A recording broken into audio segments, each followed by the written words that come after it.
Episode की शुरुआत नयनतारा से होती है, जो मोहर से कहती है कि शाओली को नीचे ले आए।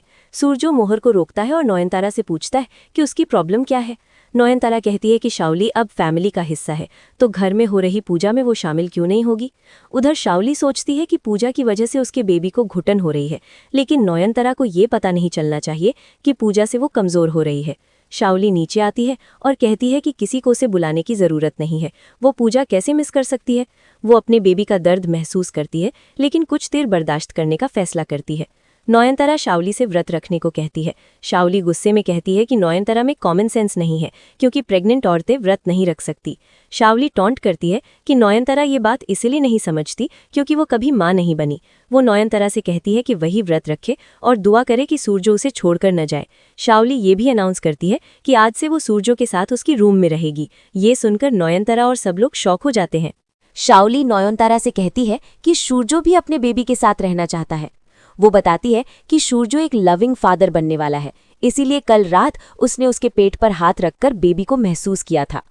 नयनतारा शाओली पर नॉनसेंस बात करने का इल्जाम लगाती है और कहती है कि वो शाओली की इस बीमारी का इलाज ढूंढ लेगी।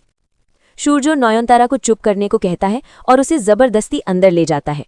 नयनतारा पूछती है कि वो उसे ऐसे क्यों ले आया। सूरजो कहता है कि वो कुछ क्लियर करना चाहता है। नयनतारा कहती है कि सूरजो को उस और शाओली के बीच किसी एक को चूज करना होगा। सूरजो कहता है कि वो उसे गलत न समझे। नयनतारा सूरजो को याद दिलाती है कि उसने ये बात छुपाई थी कि वो कल रात शाओली के रूम गया था।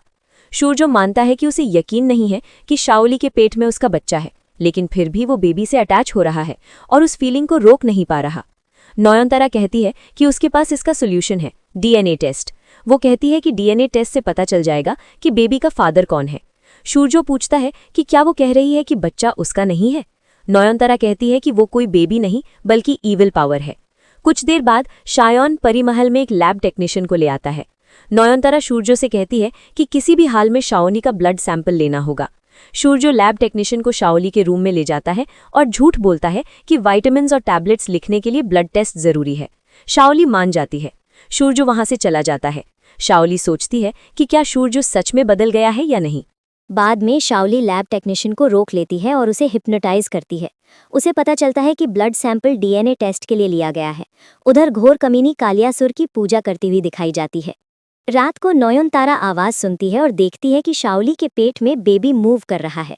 शाओली अपने बेबी से शांत होने को कहती है और वादा करती है कि वो सब कुछ और भी दर्दनाक बना देगी। नयनतारा समझ जाती है कि डिवाइन चीज़ों का असर शाओली पर अभी भी हो रहा है। वो कहती है कि सिर्फ ईविल पावर ही डिवाइन चीज़ों से डिस्टर्ब होती है। इससे ये प्रूव हो गया कि शाओली के वूम्ब में कोई बुरी ताकत है। शाओली जोर से हंसती है और पूछती है कि नयनतारा की बात पर कौन विश्वास करेगा। वो कहती है कि नयनतारा इस सब को प्रूव कैसे करेगी। नयनतारा को याद आता है सन्यासी का कहना कि वो किस्मत को बदल नहीं सकती।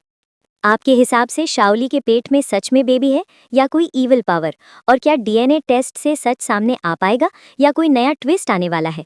कमेंट करके अपनी राय जरूर बताएं।